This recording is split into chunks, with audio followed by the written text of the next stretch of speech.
अस्सलाम वालेकुम हुजूर। वालेकुम सलाम।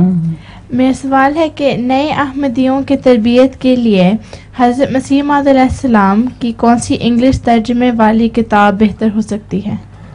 सबसे अच्छी किताब जो है ना तर्जुमे वाली, अंग्रेज़ी तर्जुमे वाली, वो philosophy of the teachings of Islam है।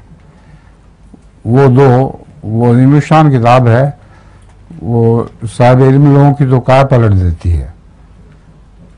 और उसके अलावा सादा किताबों में से फ़तह इस्लाम किताब है, वो भी बहुत अच्छी और सादा है। फिर कश्ती नूर भी है, उसका भी लोगों पर काफ़ी असर पड़ता है। हुजूर मेरे पास भी एक लतीफ़ा है। हाँ सुनाओ। बेटे ने बाप से कहा, आप लंबे होते जा रहे हैं। बाप ने पूछा, तुम्हें कैसे पता चला? बेटे ने जवाब दिया, आपका सर बालों से निकलता जा रहा है। गंजे थे वो, हैं गंजे हो रहे थे। सही।